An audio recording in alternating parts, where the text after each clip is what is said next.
ಬೆಳಕಿನ ಸಂಧ್ಯಾ ಸಮಯ ಅನುಭವ ಜ್ಞಾನಾಮೃತ ಹಿರಿತನದ ವಾಯೋಮಾನ ಬಾಳಿನ ನೆನಪಿನ ಕಥನ ಕಷ್ಟ ಸುಖ ನೋವು ನಲಿವು ವಿದ್ಯೆ ಬುದ್ಧಿ ಕಲಾತ್ಮಕ ಆರೋಗ್ಯವೇ ಬದುಕಿನ ಬೆಳಕು ತಂತ್ರ ಸ್ವತಂತ್ರ ವಿಜ್ಞಾನದಿ ತಿಳುಕೋ ಹಿರಿಯರಿಗಾಗಿ ಹಿರಿಯರಿಗೋಸ್ಕರ ಅನುಭವ ಕಾರ್ಯಕ್ರಮ ಅನುಭವ ಕಾರ್ಯಕ್ರಮ. ನಮಸ್ಕಾರ, ಆರ್.ಜೆ. ಸುನೀಲ್ ಮಾತಾಡ್ತಿದ್ದೀನಿ. ಹಿರಿಯರಿಗಾಗಿ ಹಿರಿಯರಿಗೋಸ್ಕರ ಪ್ರಸಾರವಾಗ್ತಿರುವಂತಹ ವಿಜ್ಞಾನ ಪ್ರಸಾರ ಪ್ರಾಯೋಜಕತ್ವದ ಅನುಭವ ಕಾರ್ಯಕ್ರಮಕ್ಕೆ ನಮ್ಮೆಲ್ಲರ ಅಚ್ಚುಮೆಚ್ಚಿನ ಪ್ರೀತಿ ಕೇಳುಗರಿಗೆ ಕಾರ್ಯಕ್ರಮಕ್ಕೆ ಸ್ವಾಗತ. ಕಳೆದ ಸಂಚಿಕೆಯಲ್ಲಿ ನಮ್ಮೊಂದಿಗಿದ್ದಂತಹ 90 ವರ್ಷದ ಹಿರಿಯರಾದಂತಹ ಡಾಕ್ಟರ್ ಸುಮಿತ್ರಾ ಮೇಡಮ್ ಅವರು ತನ್ನ ಕಾರ್ಯಕ್ರಮದಲ್ಲಿ ನಮ್ಮೊಂದಿಗಿದ್ದಾರೆ. ಅವರು ಕಳೆದ ಸಂಚಿಕೆಯಲ್ಲಿ ಸ್ವತಂತ್ರದ ಬಗ್ಗೆ ತಿಳಿಸ್ಕೊಟ್ರು. ಯಾವ ರೀತಿಯಲ್ಲಿ ಸ್ವತಂತ್ರ ಬಂತು, ಯಾವ ರೀತಿಯಲ್ಲಿ ಹೋರಾಟಗಳು ನಡೀತಿತ್ತು ಅಂತಕ್ಕಂಥ ಎಲ್ಲ ವಿಚಾರಗಳನ್ನು ತಿಳಿಸ್ಕೊಟ್ಟಿದ್ದಾರೆ. ಇವತ್ತಿನ ದಿನ ಅವ್ರು ಯಾವ ರೀತಿ ವೈದ್ಯರಾದ್ರು, ಅಂದ್ರೆ ಡಾಕ್ಟರ್ ಯಾವ ರೀತಿ ಆದ್ರು ಅಂತಕ್ಕಂಥ ಎಲ್ಲಾ ವಿಚಾರಗಳನ್ನ ತನ್ನ ಕಾರ್ಯಕ್ರಮದಲ್ಲಿ ನಾವು ಖುದ್ದು ಅವ್ರನ್ನೇ ಮಾತಾಡಿಸಿ ಮಾಹಿತಿಯನ್ನ ಪಡ್ಕೊಳ್ಳೋಣ. ನಮಸ್ಕಾರ ಮೇಡಮ್, ಕಾರ್ಯಕ್ರಮಕ್ಕೆ ತಮಗೆ ಸ್ವಾಗತ ಮೇಡಮ್. ನಮಸ್ಕಾರ. ಮೇಡಮ್, ತಾವು ಸ್ವತಂತ್ರ ಬರೋದಕ್ಕಿಂತ ಮುಂಚಿತವಾಗಿ ವಿದ್ಯಾಭ್ಯಾಸವನ್ನ ಪ್ರಾರಂಭ ಮಾಡಿದ್ರಿ. ಆ ವಿದ್ಯಾಭ್ಯಾಸ ಪ್ರಾರಂಭ ಮಾಡಬೇಕಾದ್ರೆ ವಿದ್ಯಾಭ್ಯಾಸದ ಸೌಲಭ್ಯಗಳು ಆ ಸಂದರ್ಭದಲ್ಲಿ ಹೇಗಿತ್ತು ಮೇಡಮ್ ಅಂತ? ಆಗ ವೈದ್ಯರಾಗೋಕೆ ಆವಾಗ ಸ್ವಲ್ಪ ಕಷ್ಟನೇ ಆಗಿತ್ತು. ಆದರೆ ನಮ್ಮ ಮನೆಯಲ್ಲಿ ತುಂಬಾನೇ ಎನ್ಕರೇಜ್ಮೆಂಟ್ ಇತ್ತು ನನಗೆ. ಆವಾಗ ಇನ್ನೊಂದು ಏನಾಗ್ತಿತ್ತು ಅಂದರೆ, ನಮಗೆ ಹೆಣ್ಣು ಮಕ್ಕಳಿಗೆ ಫೀಸ್ ಇರಲಿಲ್ಲ. ಆಗಿನ ಕಾಲದಲ್ಲಿ ವೈದ್ಯ ಹೆಣ್ಮಕ್ಳನ್ನು ಕರೆದು ಸೀಟ್ ಕೊಡ್ತಾ ಇದ್ರು ಮೆಡಿಕಲ್ಗೆ. ನಾನು ಹಂಗೆ ಸೇರ್ಕೊಂಡವಳೆ. ಆವಾಗ ನಮಗೆಲ್ಲ ಫೀಸೇ ಇರಲಿಲ್ಲ, ಬಹಳ ವರ್ಷ ಫೀಸ್ ಇರಲಿಲ್ಲ. ಐ ಥಿಂಕ್ 1956 ಮೇಲೆ ಫೀಸು ಹೆಣ್ಮಕ್ಳಿಗೆ ಶುರುವಾಯಿತು. 56 1957 ಮೇಲೆ ಹೆಣ್ಮಕ್ಳಿಗೂ ಫೀಸ್ ಹಾಕಬೇಕು. ಆದರೆ ಫೀಸ್ ಕೊಟ್ಟರು ತುಂಬ ಸ್ಕಾಲರ್ಶಿಪ್ಗಳು ಕೊಡ್ತಾ ಇದ್ರು ನಮಗೆ. ಒಳ್ಳೆ ಸ್ಕಾಲರ್ಶಿಪ್, ಗೌರ್ಮೆಂಟ್ ಸ್ಕಾಲರ್ಶಿಪ್ ಬರೋದು, ಇಂಡಿಯಾ ಗೌರ್ಮೆಂಟ್ ಸ್ಕಾಲರ್ಶಿಪ್ ಬರೋದು, ಆ ತರಹ ಎನ್ಕರೇಜ್ಮೆಂಟ್ ಇರ್ತಾ ಇತ್ತು ಹೆಣ್ಮಕ್ಳು ಓದೋದಿಕ್ಕೆ. ಹಾಗಾಗಿ ನಾನು ವೈದ್ಯ ಆಗಿದ್ದು. ಒಂದು ಕಡೆಯಲ್ಲಿ ಎನ್ಕರೇಜ್ಮೆಂಟ್ ತುಂಬಾ ಚೆನ್ನಾಗಿತ್ತು ಅಂತೇಳಿ ಹೇಳ್ತಿದ್ದೀರಾ. ಹಾಗೆ ಕುಟುಂಬದಿಂದ ಅವಕಾಶಗಳು ಸಿಕ್ತಿತ್ತ? ತಂದೆ ತಾಯಿಗಳು ಶಾಲೆಗೆ ಓದಿಸೋದಕ್ಕೆ ಬಯಸ್ತಿದ್ರ, ಮಕ್ಕಳನ್ನ ಓದಿಸೋದಕ್ಕೆ ಕಳಿಸ್ತಿದ್ರ ಅಂತೇಳಿ? ಕಳಿಸ್ತಿದ್ರು. ಸ್ವಲ್ಪ ರೆಸ್ಟ್ರಿಕ್ಷನ್ಸ್ ಇರೋದು. ಕೆಲವು ಮನೆಗಳಲ್ಲಿ ಮಡಿ ಆಚಾರ ಅಂತ ಇರ್ತಾ ಇತ್ತಲ್ಲ, ಹೆಣ್ಮಕ್ಳು ಇಲ್ಲೆಲ್ಲ ಹೋಗಿ ಅದೆಲ್ಲ ಮುಟ್ಟಿ ಮತ್ತೆ ಬರೋದು, ಮತ್ತೆ ಅವೆಲ್ಲ ಅಂಥದ್ದೆಲ್ಲ ರೆಸ್ಟ್ರಿಕ್ಷನ್ಸ್ ಇರ್ತಾ ಇತ್ತು. ಬಟ್ ಓದೋದಕ್ಕಂತೂ ಕಳಿಸಿದ್ರು. ಆಮೇಲೆ ಕೊನೆಯಲ್ಲಿ 50s ಮೇಲೆ ಕಳ್ಸೋಕೆ ಶುರು ಮಾಡೋದು. 1950 ಆದಮೇಲೆ ಹೆಣ್ಮಕ್ಳನ್ನ, ನಾನು ಸೇರಿದ್ದೆ 1950ನಲ್ಲಿ. ಆವಾಗ ಸ್ವಲ್ಪ ಪರವಾಗಿಲ್ಲ, ನಮ್ಮ ಚೆನ್ನಾಗಿ ಬರ್ತಾ ಇದ್ರು. ಮತ್ತೆ ಯಥಾ ಪ್ರಕಾರ ಮನೆಯಲ್ಲಿ ಮಡಿ ಆಚಾರ ಇಂಥವ್ರನ್ನೆಲ್ಲ ಸ್ವಲ್ಪ ದೂರ ಇರ್ತಾ ಇದ್ರು ಅಷ್ಟೇ. ಅದು ಬಿಟ್ಟು ಬೇರೆ ಇನ್ನೇನಿರಲಿಲ್ಲ. ಖಂಡಿತ ಮೇಡಮ್. ಹಾಗೆ ಈ ಸ್ವತಂತ್ರ ಬರೋದಕ್ಕಿಂತ ಮುಂಚಿತವಾಗಿ ಶಾಲೆಗಳಿಗೆ ಹೆಣ್ಮಕ್ಳನ್ನ, ಎಸ್ಪೆಷಲಿ ಹೆಣ್ಮಕ್ಳನ್ನ ಶಾಲೆಗಳಿಗೆ ಕಳಿಸೋದಿಕ್ಕೆ ತಂದೆ ತಾಯಿಗಳು ಒಪ್ಪಿಗೆನ ನೀಡ್ತಿರ್ಲಿಲ್ಲ, ಮತ್ತೆ ಕಳಿಸ್ತಾ ಇರಲಿಲ್ಲ ಅಂತದನ್ನ ನಾನು ಪಠ್ಯ ಪುಸ್ತಕಗಳಲ್ಲಿ ಓದಿರೋಂಥದ್ದನ್ನ ಕೇಳಿದ್ದೀನಿ. ಇದು ನಿಜನಾ ಮೇಡಮ್ ಅಂತ? ಇದು ಖಂಡಿತ. ಅವಾಗ ತುಂಬಾನೇ ಕಷ್ಟ. ಮನೆಯಲ್ಲಿ ಜಗಳಗಳು ಮಾಡಿಕೊಂಡು ಕೆಲವು ಮಕ್ಕಳು ಏನಾಗಿದೆ, ನಮ್ಮ ಜೊತೆನಲ್ಲೇ ಒಬ್ಬ ಆಕೆ ಹೋದವರು ಇಂಟರ್ ಮುಗಿಸಿ 2 ವರ್ಷ ಮನೇಲಿ ಕೂತ್ಕೊಂಡ್ಬಿಟ್ರು. ನಂಗೆ ಕಳ್ಸೋದಿಲ್ಲ, ಆಗೋದಿಲ್ಲ ನನಗೆಲ್ಲ ಕಳ್ಸೋದಿಕ್ಕೆ. ಯಾಕೆ, ಆರ್ಥಿಕವಾಗಿ ಸ್ವಲ್ಪ ಕಷ್ಟ ಇರ್ತಿತ್ತು ಅವಾಗೆಲ್ಲಾನು. ಅವಾಗ ತಾನೇ ಬಹಳ ಆರ್ಥಿಕವಾಗಿ ಕಷ್ಟ ಇರ್ತಾ ಇತ್ತು. ಅದಕ್ಕಾಗಿ ಹೆಣ್ಮಕ್ಳನ್ನ ಸ್ಕೂಲ್ ಕಳಿಸಿ ಆಮೇಲೆ ಅವ್ರ ಮೇಲೆ ಮತ್ತೆ ಮದುವೆ ಮಾಡಿ ಅವ್ರಿಗೆ ವರದಕ್ಷಿಣೆ ಕೊಡಬೇಕು, ಅದೆಲ್ಲ ಇರ್ತಾ ಇತ್ತಲ್ಲ. ಹಾಗಾಗಿ ಹೆಣ್ಮಕ್ಳನ್ನ ತುಂಬಾ ಕಳ್ಸೋದಕ್ಕೆ ಯೋಚನೆ ಮಾಡ್ತಾ ಇದ್ರು ತಂದೆ ತಾಯಿಗಳು. ಕೆಲವು ನಮ್ಮ ಫ್ಯಾಮಿಲಿಗಳಲ್ಲೆಲ್ಲ ಅಷ್ಟೊಂದು ವರದಕ್ಷಿಣೆ ಪ್ರಾಬ್ಲಮ್ ಇರಲಿಲ್ಲ. ಅದಾದ್ರೂ ನಮ್ಮ ತಂದೆ ಹೋಗ್ಬಿಟ್ಟಿದ್ರು. ನಾನು 13ನೇ ವಯಸ್ಸಿಗೆ ನಮ್ಮ ತಂದೆ ಹೋಗ್ಬಿಟ್ಟಿದ್ರು ಸ್ಕೂಲಲ್ಲಿ ಓದ್ತಿರ್ಬೇಕಾರೇನೆ. ಆದರೆ ನಮ್ಮ ತಾಯಿಗೆ ಒಂಥರ ಹಠ. ಅವಳು ಸ್ವತಂತ್ರವಾಗಿ ತನ್ನ ಕಾಲ ಮೇಲೆ ತಾನು ನಿಲ್ಲಲೇಬೇಕು ಅನ್ನೋ ಐಡಿಯಾಯಿಂದ ನನ್ನನ್ನು ಕಾಲೇಜ್ಗೆ ಕಳಿಸಿ ಮೆಡಿಕಲ್ ಕಾಲೇಜಿಗೂ ಹಾಕಿದ್ರು. ನನ್ನ ಹಾಸ್ಟೆಲ್ 2 ವರ್ಷ ಓದಿದ ಮೇಲೆ ಆಮೇಲೆ ತಾನೇ ಮನೆ ಮಾಡ್ಕೊಂಡು ಬಂದ್ಬಿಟ್ರು ಮೈಸೂರಲ್ಲಿ. ಯಾಕೆ, ನಾನು ಒಬ್ಬಳೇ ಮಗಳಿದ್ಲು. ಆವಾಗ ನಮ್ಮ ತಾಯಿ ಮನೆ ಮಾಡ್ಕೊಂಡು ಮೈಸೂರಲ್ಲಿ 30 ರೂಪಾಯಿ ಬಾಡಿಗೆ ರೀ, 35 ರೂಪಾಯಿ ಬಾಡಿಗೆ, 2 ರೂಮ್ ಇರೋ ಬಾಡಿಗೆ ಮನೆ ತಗೊಂಡು ಅಲ್ಲಿ ಓದಿದ್ದು ನಾನು. ಆವಾಗ ಸ್ಕೂಲ್ಗೆ ಬಸ್ಸಲ್ಲಿ ಹೋಗೋಕ್ಕೆ 10 ಪೈಸಾ 20 ಪೈಸಾ ಆಗತ್ತೆ ಅಂತ ನಡ್ಕೊಂಡು ಹೋಗ್ತಾ ಇದ್ದೆ. 10 ಪೈಸಾ ಉಳಿಸ್ಕೊಂಡ್ರೆ ಏನಾದ್ರು ಮಾಡ್ಕೋಬಹುದು ಅಂತ ನಡ್ಕೊಂಡೇ ಹೋಗ್ತಾ ಇದ್ದೆ. 1.5 ಕಿಲೋಮೀಟರ್, 1.5 ಮೈಲಿ ಅಷ್ಟು ನಡೀತಾ ಇದ್ವಿ ನಾವೆಲ್ಲಾನು. ಖಂಡಿತ. ಬಹಳ. ಆಮೇಲೆ ಕೆಲವು ಮಕ್ಕಳು ಸೈಕಲ್ಗಳು ಕಲ್ತ್ಕೊಂಡ್ರು, ಸೈಕಲ್ಗಳ ಮೇಲೆ ಬರ್ತಾ ಇದ್ರು ಹೆಣ್ಮಕ್ಳು ಕೂಡ. ನಾವು ಸೇರ್ಕೊಂಡಿದ್ದಾಗ ಬರೀ 10-15 ಜನ ಇದ್ದೀವಿ ಇಡೀ ಕಾಲೇಜ್ಗೆ? ಮೆಡಿಕಲ್ ಇಲ್ಲ ನಮ್ಮ ಕ್ಲಾಸಲ್ಲಿ. ಓಕೆ. ನಮ್ಮ ಕ್ಲಾಸಲ್ಲಿ ಅಷ್ಟಕ್ಕೆ ಮುಂಚೆ ಎಲ್ಲ 5-6 ಜನ ಇದ್ರು ಅಷ್ಟೇ. ನಮ್ಮ ಹಿಂದಿನ ಬ್ಯಾಚ್ನವರೆಲ್ಲ 5 ಜನ 6 ಜನ ಹೆಣ್ಮಕ್ಳಿದ್ರು ಅಷ್ಟೇ. ನಮ್ಮ ಬ್ಯಾಚ್ನಲ್ಲಿ ಮಾತ್ರ 16 ಜನ ಇದ್ವಿ ನಾವು. ಅದಾದ ನಂತರ ಸ್ವಲ್ಪ ಜಾಸ್ತಿ, ಹಂಗೇನೆ 20 ಜನ ತನಕ ಹೋಗ್ತಿತ್ತು. 60 ಜನ ಇಡ್ತಾ ಇದ್ವಿ ಟೋಟಲ್ ಆಗಿ ನಾವು ಮೆಡಿಕಲ್ ಕಾಲೇಜಲ್ಲಿ. ಒಂದೊಂದು ಕ್ಲಾಸ್ಗೆ ಹೊಸದಾಗಿ ಸೇರ್ಕೋಬೇಕಾದ್ರೆ 60, 58, 60 ಜನ ಮಾತ್ರ. ಅದರಲ್ಲಿ ನಾವು ನಮ್ಮ ಕ್ಲಾಸಲ್ಲಿ 16 ಜನ ಇದ್ವಿ. ಅದಾದ್ಮೇಲೆ ಹಂಗೆ 20 ಜನ ಸೇರ್ಕೊಳ್ಳೋಕೆ ಶುರು ಮಾಡಿದ್ರು. ಖಂಡಿತ. ನೀವು ಸೇರ್ಕೊಂಡಾದ್ಮೇಲೆ ನಂತರ ಒಬ್ಬರು ನೋಡಿ ಒಬ್ಬರು ನಾನು ಓದ್ಬೇಕು ಅಂತ ಆಸಕ್ತಿ correct. ಬಂದು ಅಂದ್ರೆ ವಿದ್ಯಾರ್ಥಿಗಳ ಸಂಖ್ಯೆ ಜಾಸ್ತಿ ಆಯ್ತು. ಜಾಸ್ತಿ ಆಯ್ತು, ಹೆಣ್ಮಕ್ಳು ವಿದ್ಯಾರ್ಥಿಗಳು ಜಾಸ್ತಿ ಆದ್ರು. ಓಕೆ, ಖಂಡಿತ. ಜೊತೆಗೇನೆ ಆ ಸಂದರ್ಭದಲ್ಲಿ ಮನೆಯಿಂದ ಹೊರಗಡೆ ಹೆಣ್ಮಕ್ಳು ಕಳ್ಸೋದಕ್ಕೆ ಭಯ ಪಡ್ತಿದ್ರು ಅಂತೇಳಿ ತಾವೇ ಹೇಳ್ತಿದ್ರಿ. ಇನ್ನೊಂದು ಒಂದು ಮನೆ ಅಂದ್ರೆ ಮನೆ ಬಿಟ್ಟು ಹೋಗಿ ಹಾಸ್ಟೆಲ್ ಉಳ್ಕೊಂಡು ವಿದ್ಯಾಭ್ಯಾಸ ಮಾಡೋದಕ್ಕೆ ತುಂಬಾ ಧೈರ್ಯ ಮಾಡ್ಬೇಕು. ಯಾಕಂದ್ರೆ ಮನೆ ಬಿಟ್ಟೆ ಕಳ್ಸೋದಕ್ಕೆ ಎದುರ್ಕೊಡ್ತಿದ್ದಂಥವ್ರು ಹಾಸ್ಟೆಲ್ಗೆ ತಾವು ಹೋಗಿದ್ರಿ ಅಂತ ಹೇಳಿದ್ರೆ ಅದು ಯಾವ ರೀತಿ ಇತ್ತು ಆ ಸಂದರ್ಭಗಳಲ್ಲಿ ಅಂತ ಹೇಳಿ ಮೇಡಮ್? ನಮಗೆ ಹಾಸ್ಟೆಲ್ಗೆ ನನಗೆ 40 ರೂಪಾಯಿ ಚಾರ್ಜ್ ಆಗ್ತಿತ್ತು. ಅಲ್ಲಿ ಊಟಕ್ಕೆ ಬರೀ 40 ರೂಪಾಯಿ ಚಾರ್ಜು. ನನಗೆ ಮನೆ ಆರ್ಡರ್ ಬರ್ತಿದ್ದದ್ದು 45 ರೂಪಾಯಿ.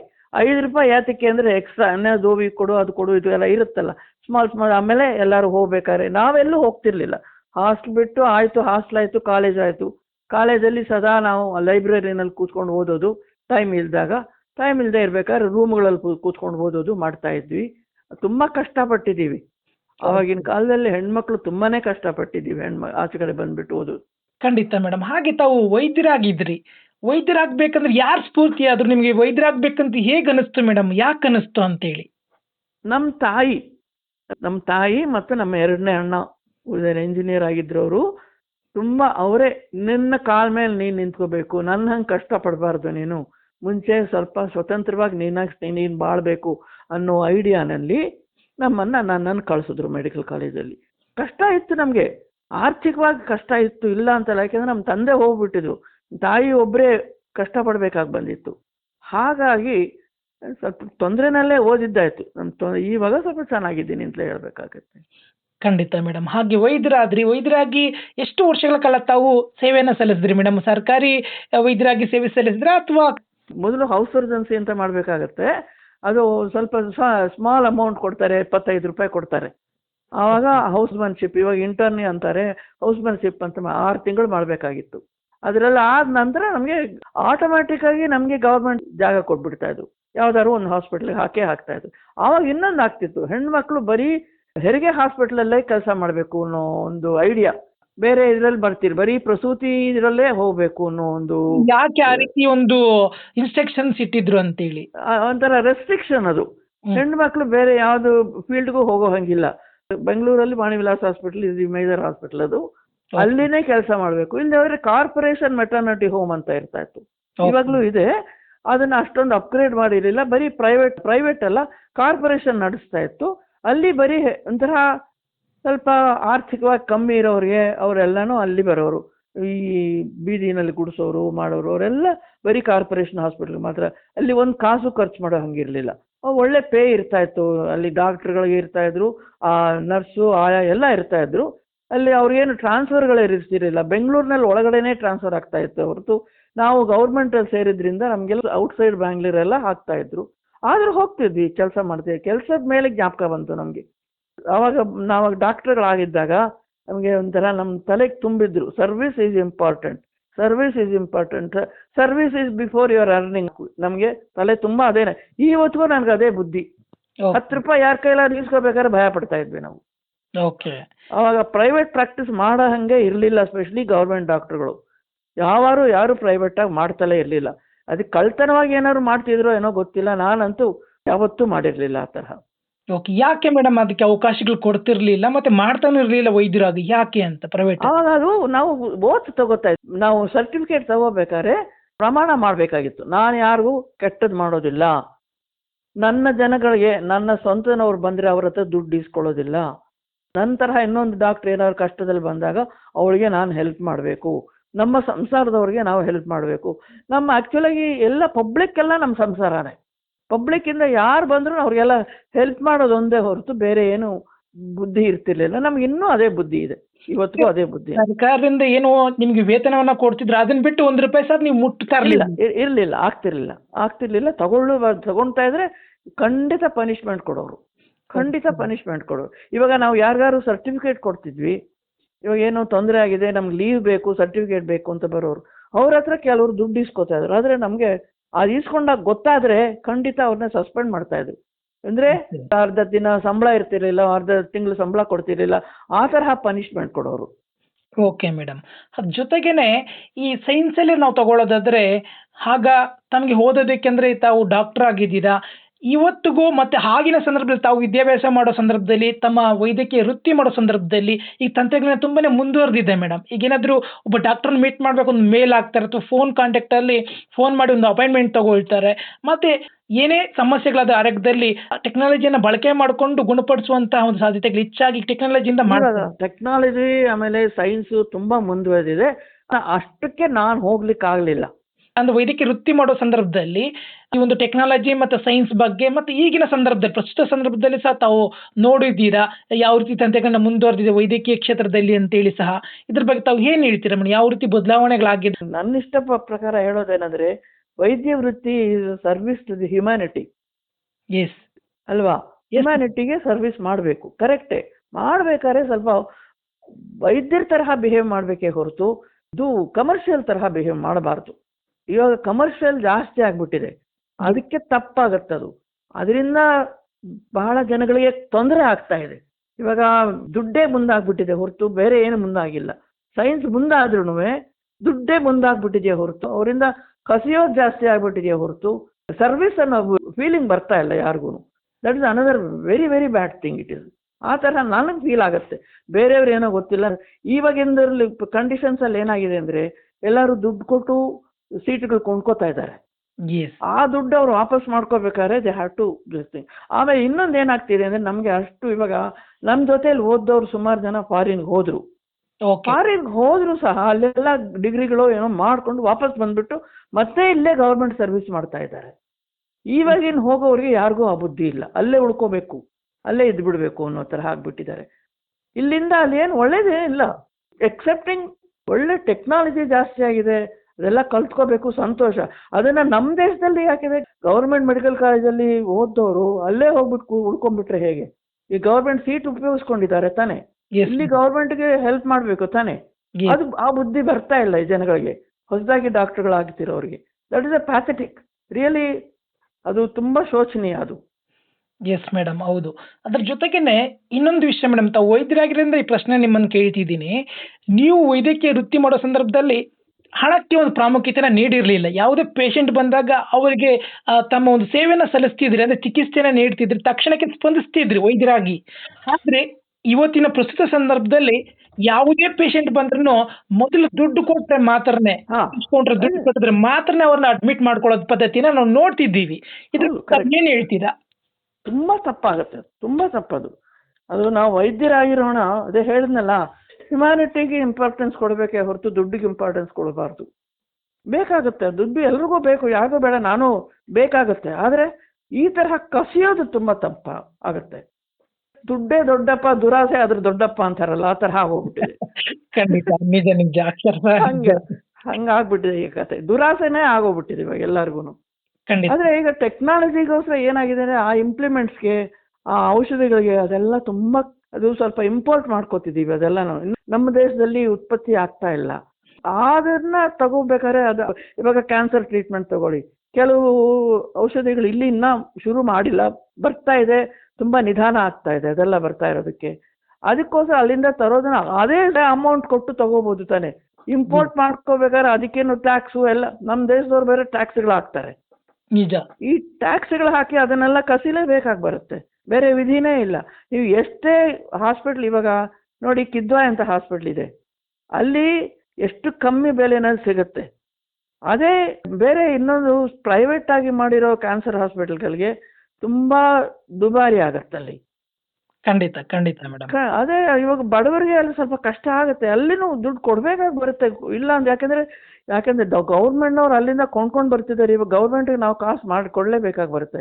ಟ್ಯಾಕ್ಸ್ ಕೊಡದೆ ಹೋದ್ರೆ ಅವ್ರು ಮಾತ್ರ ಎಲ್ಲಿಂದ ತರ್ತಾರೆ? ನಿಜ ನಿಜ. ಆ ತರಹ ಜನ ಸ್ವಲ್ಪ ಗೌರ್ಮೆಂಟ್ ಹಾಸ್ಪಿಟ್ಲ್ಗಳಲ್ಲೇ ಹೋದರೆ ವಾಸಿ ಆಗುತ್ತೆ. ಇವಾಗ ಪ್ರೈವೇಟಲ್ಲಿ ಇಂಪಾರ್ಟೆನ್ಸ್ ಜಾಸ್ತಿ ಆಗ್ಬಿಟ್ಟಿದೆ. ಎಲ್ಲೋ ಪ್ರೈವೇಟಲ್ಲಿ ನಮ್ದು ಆಯ್ತಪ್ಪ ತುಂಬ ಸಂತೋಷ. ಅದು ಈ ಥರ ಇವಾಗ ಪ್ರೆಸ್ಟೀಜ್, ಅದು ಪ್ರೈವೇಟ್ ಹಾಸ್ಪಿಟಲ್ಗಳಲ್ಲಿ ಮಾಡಿಸ್ಕೊಂಡಿರೋ ಪ್ರೆಸ್ಟೀಜ್ ಕ್ವಶನ್ ಆಗ್ಬಿಟ್ಟಿದೆ ಎಲ್ಲರಿಗೂ. ಖಂಡಿತ ಮೇಡಮ್. ಅದೇ ರೀತಿ ಇನ್ನೊಂದು ಪ್ರಶ್ನೆ, ಸಣ್ಣ ಪುಟ್ಟ ಯಾವುದೇ ಒಂದು ನೆಗಡಿನೋ ಕೆಮ್ಮು ಜ್ವರನೋ ಸಣ್ಣ ಪುಟ್ಟ ಕಾಯಿಲೆಗಳಿಗೂ ಸಹ ಇವತ್ತಿನ ದಿನ ಸ್ಕ್ಯಾನಿಂಗು ಎಕ್ಸ್ರೇ ಅಂತೇಳಿ ಮಾಡ್ತಿದ್ದಾರೆ ವೈದ್ಯರಾದಂಥವ್ರು. ಏನು ವೈದ್ಯಕೀಯ ಸೇವೆನ ಸಲ್ಲಿಸ್ತಿದ್ರಿ, ಆ ಸೇವೆನ ಸಲ್ಲಿಸಿದ ಸಂದರ್ಭದಲ್ಲಿ ಈ ತರದ್ದು ಏನೇ ದೊಡ್ಡ ಸಮಸ್ಯೆ ದೊಡ್ಡ ಕಾಯಿಲೆಗಳು ಬಂದಿದ್ರು ಈ ತರದ ಪರೀಕ್ಷೆಗಳ ತಂತ್ರಜ್ಞಾನ ಸಹ ಆಗಿರ್ಲಿಲ್ಲ. ಇದ್ರ ಬಗ್ಗೆ ತಾವು ಏನ್ ಹೇಳ್ತೀರಾ ಮೇಡಮ್? ನಮ್ಮ ಕೈಯೇ ಸ್ಕ್ಯಾನ್ ಆಗ್ತಿತ್ತು. ನಮ್ಮ ಕೈ ಇಟ್ಟ ತಕ್ಷಣ ಗೊತ್ತಾಗ್ತಿತ್ತು ಅಲ್ಲಿ ಏನಾಗಿದೆ ಅಂತ. ಅಷ್ಟರ ಮಟ್ಟಿಗೆ ನಮಗೆ ಟ್ರೈನಿಂಗ್ ಕೊಟ್ಟಿದ್ರು. ಆ ತರಹ ನಮಗೆ ಟ್ರೈನಿಂಗ್. ಇವಾಗ ಟ್ರೈನಿಂಗ್ ತಗೊಳ್ಳೋರು ಇಲ್ಲ, ಕೊಡೋರು ಇಲ್ಲ. ಎಲ್ಲಿ ಮುಟ್ಟಿದ್ರೆ ಎಲ್ಲರೂ ಗ್ಯಾಜೆಟ್ ಗುರುಗಳಾಗ್ಬಿಟ್ಟಿದ್ದಾರೆ. ಅದು ಮಾಡಿಸ್ಕೊಂಬ, ಇದು ಮಾಡಿಸ್ಕೊಂಬ, ಇದು ತಪ್ಪಾಗಿರೋದು. ನಮ್ಮ ಕೈ ಇಟ್ಟು ನೋಡಿದ್ರೆ ತಾನೇ ನಮಗೆ ಗೊತ್ತಾಗೋದು. ಈಗ ಆಗ್ತಿರೋ ಡಾಕ್ಟರ್ಗಳಿಗೆ ಸಾಲದು, ಟ್ರೈನಿಂಗ್ ಸಾಲದು. ಅವರು ಟ್ರೈನಿಂಗ್ ಆಗ್ತಾ ಇಲ್ಲ ಕರೆಕ್ಟಾಗಿ. ನಾವೆಲ್ಲ ಎಷ್ಟು ಮಟ್ಟಿಗೆ ಎಂತೆಂಥ ಕಾಯಿಲೆಗಳು ನೋಡಿ ಮಾಡಿದ್ದೀವಿ. ಎಂತೆಂಥ ಕೆಲವ್ರು ನನ್ನನ್ನು ಕೇಳಿದ್ರು, ಮೇಡಮ್ ಆವಾಗ ಸ್ಕ್ಯಾನಿಂಗ್ ಇರಲಿಲ್ಲ, ನಿಮ್ಮ ಕೈ ಹೆಂಗೆ ಮಾಡಿದ್ರಿ, ನಾವು ಇಂಥ ಎಕ್ಟಾಪಿಕ್ ಹೆಂಗೆ ಮಾಡಿದ್ರಿ, ಅದನ್ನು ಹೆಂಗೆ ಮಾಡಿದ್ರಿ, ಟ್ಯೂಮರ್ ಹೆಂಗೆ ಮಾಡಿದ್ರಿ? ನೋಡಮ್ಮ, ನಮ್ಮ ಕೈಯೇ ಸ್ಕ್ಯಾನು. ಕೈ ಇಟ್ಟ ತಕ್ಷಣ ಗೊತ್ತಾಗ್ತಿತ್ತು ಎಲ್ಲಿ ಏನಾಗ್ತಿದೆ ಅಂತ. ಹೊಟ್ಟೆ ಮೇಲೆ ಕೈ ಇಟ್ಟ ತಕ್ಷಣ ಗೊತ್ತಾಗ್ತಿತ್ತು. ಆ ತರಹ ನಮಗೆ ಟ್ರೈನಿಂಗ್ ಮಾಡಿದರು. ಅದರಿಂದಾಗಿ ನಾವು ಬಚಾವಾಗಿ ಬಂದ್ವಿ. ನಾವು ಎಂಥ ಕಾಡಲ್ಲಿ ಹೋದ್ರೂ ಕೆಲಸ ಮಾಡಿ ಬರ್ಬೋದಾಗಿತ್ತು. ಅಷ್ಟರ ಒಟ್ಟಿಗೆ ನಮಗೆ ಟ್ರೈನಿಂಗ್ ಕೊಟ್ಟಿದ್ರು. ನೀವು ಹೇಳ್ತೀರಾ, ನಾನು 15 ವರ್ಷ ಗೌರ್ಮೆಂಟಲ್ಲಿ ಕೆಲಸ ಮಾಡಿದ್ದೀನಿ. ನಮ್ಮ ಮೇಷ್ಟ್ರು ಡಾಕ್ಟರ್ ಹೆಗ್ಡೆ ಅಂತೊಬ್ರು, ಅವರು ನಮಗೆ ಟ್ರೈನಿಂಗ್ ಕೊಟ್ಟಿದ್ದು. ಎಷ್ಟು ಮಟ್ಟಿಗೆ ಟ್ರೈನಿಂಗ್ ಕೊಟ್ಟಿದ್ರು ಅಂದರೆ, ನಾನು ಆಮೇಲೆ ಎಷ್ಟು ಕೆಟ್ಟ ಜಾಗದಲ್ಲಿ ಹೋಗಿ ಕೆಲಸ ಮಾಡಿದ್ದೀನಿ. ಧೈರ್ಯವಾಗಿ ಇವತ್ತವರೆಗೂ ಏನೂ ಆಗಿಲ್ಲ. ಇನ್ನೂ ಅವರೆಲ್ಲ ಬಂದು ಅಮ್ಮ ಚೆನ್ನಾಗಿದ್ದೀರಾ ಅಂತ ಮಾತಾಡ್ತಾರೆ. ಅಷ್ಟರ ಮಟ್ಟಿಗೆ ಒಳ್ಳೆ ಹೆಸರು ಬಂದಿದೆ. ಖಂಡಿತ ಮೇಡಮ್. ಹಾಗೆ ಆರೋಗ್ಯನೂ ತುಂಬಾ ಚೆನ್ನಾಗಿರ್ತದೆ. ಸಣ್ಣ ಪುಟ್ಟ ಆರೋಗ್ಯದಲ್ಲಿ ಸಮಸ್ಯೆಗಳು ಕಂಡು ಬರ್ತಿತ್ತೇನೋ. ಆದ್ರೆ ಈಗ ಯಾವುದೇ ವಿಷಯ ಆಗಿರ್ಲಿ ಮೇಡಮ್, ಯಾಕಂದ್ರೆ ಈ ಜನಗಳಿಗೆ ಅಂದ್ರೆ ಆಸ್ಪತ್ರೆಗೆ ಭೇಟಿ ಕೊಡೋದಕ್ಕೂ ಕೆಲವರು ಭಯ ಪಡ್ತಾರೆ. ಅಯ್ಯೋ ಏನ್ ಹೇಳ್ಬಿಡ್ತಾರೋ, ಆ ಸ್ಕ್ಯಾನಿಂಗ್ ಈ ಸ್ಕ್ಯಾನಿಂಗು, ಈ ಎಕ್ಸ್ರೇ ಆ ಎಕ್ಸ್ರೇ ಅಂತೇಳಿ ಇಲ್ದಿರೋದನ್ನೆಲ್ಲ ಹೇಳ್ಬಿಡ್ತಾರೆ ಅಂತೇಳಿ ಕೆಲವರಲ್ಲಿ ವೈದ್ಯಕೀಯ ಕ್ಷೇತ್ರದ ಬಗ್ಗೆನೂ ಸ್ವಲ್ಪ ಭಯ ಇದೆ. ಆ ಹಣ ಕೀಳೋದಕ್ಕೋಸ್ಕರ ಈ ತರದ ಒಂದು ವೃತ್ತಿನ ನಡೆಸ್ತಾರೆ ಕೆಲವೊಂದು ಆಸ್ಪತ್ರೆಗಳಲ್ಲಿ ಅಂತೇಳಿ ಅಂತ ಮನೋಭಾವ ಕೆಲವರಲ್ಲಿ ಇದೆ ಮೇಡಮ್. ಅದು 1% ಪೀಪಲ್ ಆ ತರಹನೂ ಇದ್ದಾರೆ.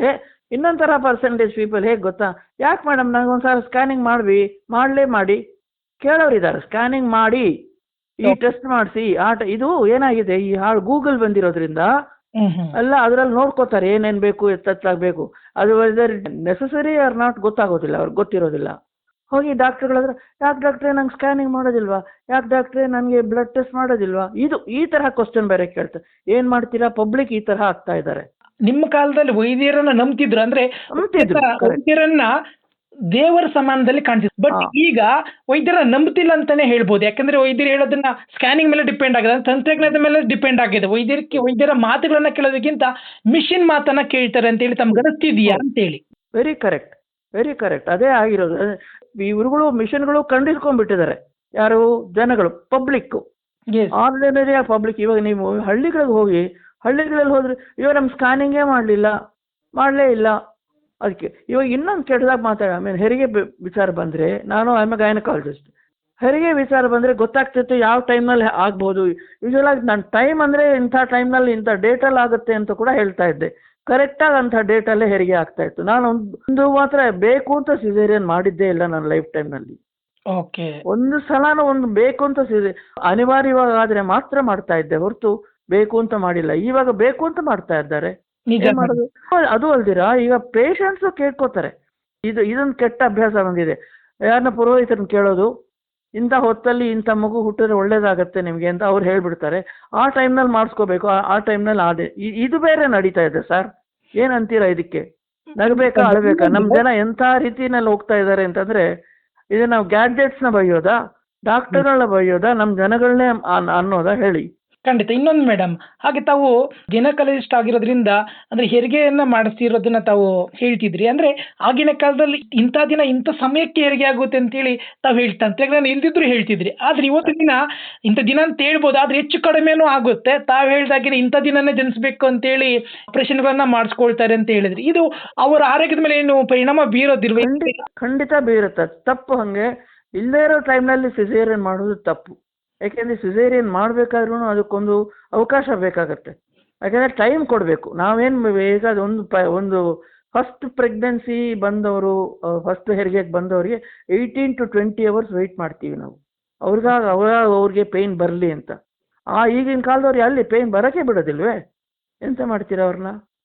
ಖಂಡಿತ ಈಗ ಅವರು ಏನಾಗಿದೆ, ಪೇಷಂಟ್ಗಳೇ ಕೇಳ್ತಾರೆ ಮಾಡಬೇಡಿ ನಮಗೆ ಪೇಯ್ನ್, ಮಾಡಬೇಡಿ ಪೇಯ್ನ್ ಬೇಡ ನಮಗೆ.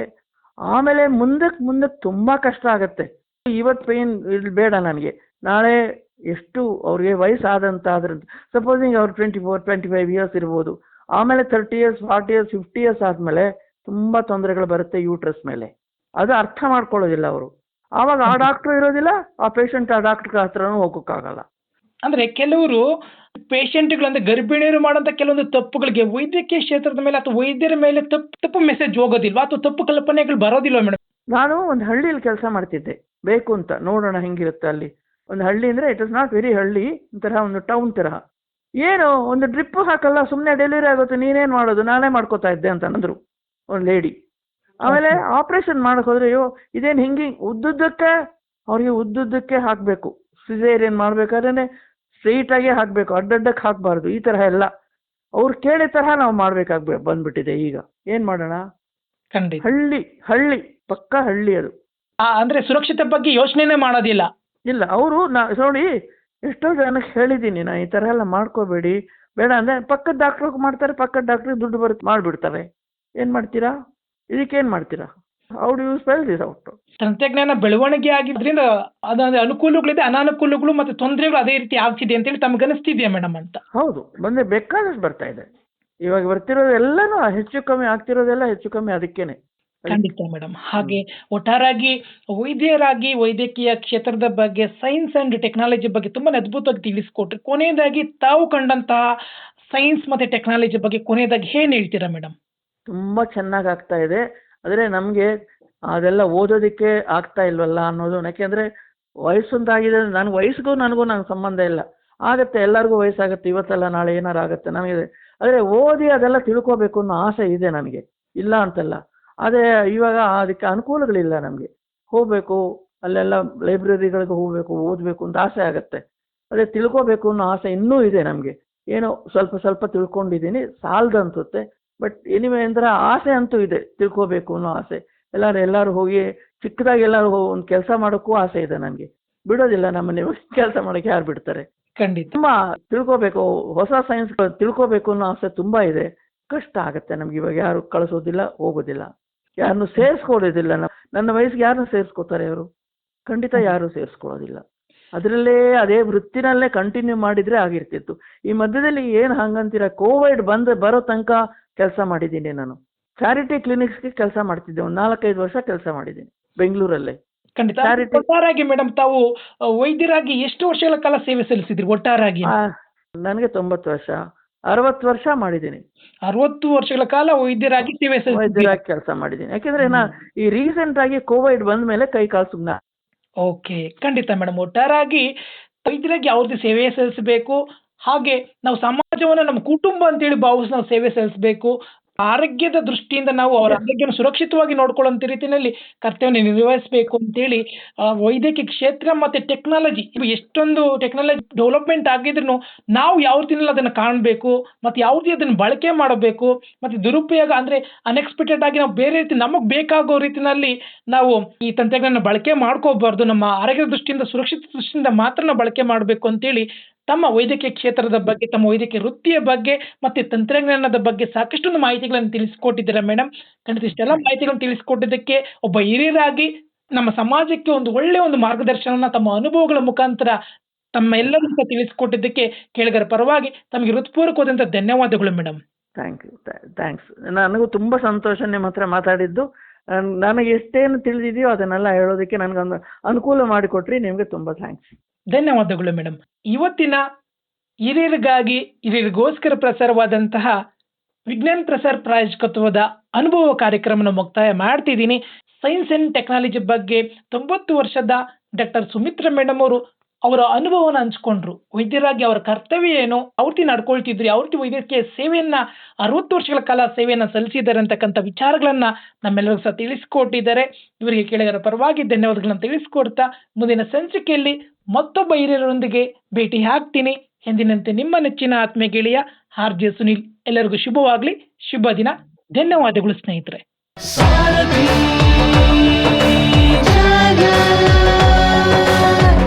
ನೀವು ಕೇಳ್ತಾ ಇದ್ದೀರಾ ಸಾರಥಿ ಝಲಕ್ 90.4 FM. ಕೇಳ್ರಪ್ಪೋ ಕೇಳ್ರಿ.